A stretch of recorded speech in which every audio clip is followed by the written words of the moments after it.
Hi friends, എൻസൈക്ലോബിങ്സിൻ്റെ പുതിയൊരു വീഡിയോയിലേക്ക് നിങ്ങൾക്ക് ഏവർക്കും സ്വാഗതം. അപ്പോൾ നമ്മളിന്ന് ചർച്ച ചെയ്യാൻ പോകുന്ന ടോപ്പിക്ക് വളരെ വ്യത്യസ്തമായൊരു ടോപ്പിക്കാണ്. പറക്കിന്തളികയുമായി ബന്ധപ്പെട്ട ഒരു പദമാണ് UFO. അപ്പം ഈ UFO എന്ന് വെച്ചാൽ എന്താണെന്നാണ് നമ്മൾ ഇന്നത്തെ വീഡിയോയിൽ ചർച്ച ചെയ്യാൻ പോകുന്നത്.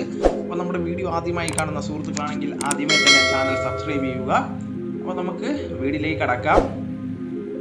പ്രധാനമായും പറക്കിന്തളുക എന്ന് പറയുന്ന പേര് പല സിനിമകളിലും നാം കണ്ടിട്ടുള്ളതാണ്.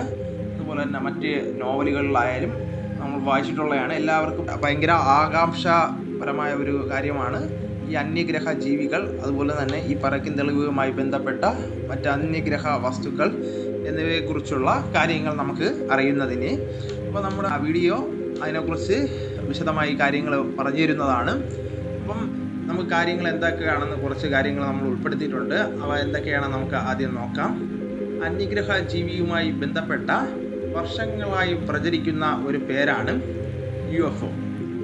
ദശാബ്ദങ്ങൾക്ക് മുമ്പ് മുതൽ ലോകത്തിൻ്റെ പല ഭാഗങ്ങളിലും വിവിധ തരം പറക്കുംതളികകളെ കണ്ടതായി രേഖപ്പെടുത്തിയിട്ടുണ്ട്.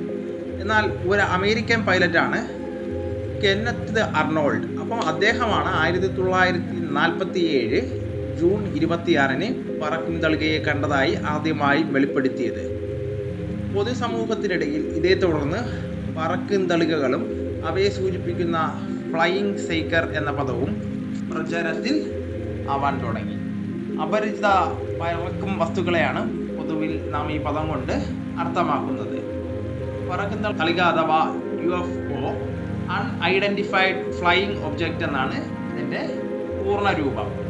പറക്കുംതളികയെ പറ്റി കൃത്യമായ ഒരു വിശദീകരണം നൽകാൻ ഇന്നേ വരെ ശാസ്ത്രലോകത്തിന് സാധിച്ചിട്ടില്ല. തിളക്കവും നടുവീർത്ത തളികയുടെ ആകൃതിയിലുള്ള ചില വസ്തുക്കൾ ആകാശത്തിലൂടെ അതിവേഗത്തിൽ പറന്നു നീങ്ങുന്നത് കണ്ടതായി വളരെ കാലം മുമ്പ് തന്നെ പലരും രേഖപ്പെടുത്തിയിട്ടുണ്ട്. അന്യഗ്രഹങ്ങളിൽ നിന്ന് ഭൂമി സന്ദർശിക്കാനെത്തുന്ന വിചിത്ര ജീവികളുടെ വാഹനമാണ് UFOകൾ എന്നാണ് ഇന്നും പൊതുവെയുള്ള സങ്കല്പം. ഇന്ത്യയിലെ UFOയെ കുറിച്ചുള്ള വിവരങ്ങൾ കിട്ടിയത് ഇന്ത്യൻ ആകാശത്തിലും അജ്ഞാതമായ ആകാശയാനങ്ങളെ കണ്ടതായി അനേകം തവണ റിപ്പോർട്ട് ചെയ്തിട്ടുണ്ട്. അടുത്തിടെ മണിപ്പൂരിലും റിപ്പോർട്ട് ചെയ്യുകയുണ്ടായി. എങ്കിലും കാര്യമായ UFO ഗവേഷണങ്ങൾ ഇനിയും നമ്മുടെ ഇന്ത്യയിലും നടന്നിട്ടില്ല. ചുവപ്പ് നിറവും ഗോളാകൃതിയിലുള്ള പറക്കുംതളികകളെയാണ് ഇന്ത്യയിൽ പൊതുവെ കണ്ടിട്ടുള്ളത്. അതുപോലെ മനുഷ്യവംശം പുരോഗമിച്ച ശേഷം കുറേ പതിറ്റാണ്ടുകളായി ഇതിനെക്കുറിച്ച് ചർച്ചകളും കാര്യങ്ങളും നടന്നു വരികയാണ്. ഒരു അവകാശവാദവും ഇത് സംബന്ധിച്ച് US ഈയിടയ്ക്ക് ഉണ്ടായി. ഏതാനും മാസങ്ങൾക്ക് മുമ്പ് US പ്രതിരോധ വകുപ്പിൻ്റെ ആസ്ഥാനമായ പെൻറ്റഗൺ ഇത് സംബന്ധിച്ച് ഒരു റിപ്പോർട്ടൊക്കെ അവതരിപ്പിച്ചു. ഇപ്പോഴും അവയെക്കുറിച്ച് പൂർണ്ണമായും ഒന്നും വിട്ടുപറയാറായിട്ടില്ല. അതുപോലെ UFOകൾ സാധ്യമായതോ അതുപോലെ തന്നെ അവയുടെ നിലനിൽപ്പോ US സർക്കാർ നിഷേധിച്ചിട്ടില്ല എന്നതാണ് മറ്റൊരു ശ്രദ്ധേയമായ വിഷയം. അതേസമയം ഇപ്പോൾ ഇതാ ഒരു നഗരത്തിലെ ജനങ്ങൾ UFOയെ അടുത്ത് കണ്ടതായി അവകാശപ്പെട്ട് വന്നിട്ടുണ്ട്. ഏകദേശം 300-ലധികം പേര് ഈ UFO കണ്ടതായി അഭിപ്രായപ്പെട്ടിട്ടുണ്ട്.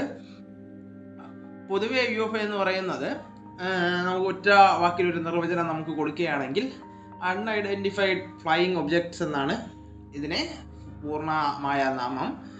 ഇത് പൊതുവെ അറിയപ്പെടുന്നത് ഭൂമിയുടെ നമ്മുടെ ഗ്രഹത്തിൻ്റെതല്ലാത്ത പറക്കുന്ന വസ്തു എന്ന് മാത്രമല്ല ഇതിൻ്റെ പൊതുവെയുള്ള അർത്ഥം.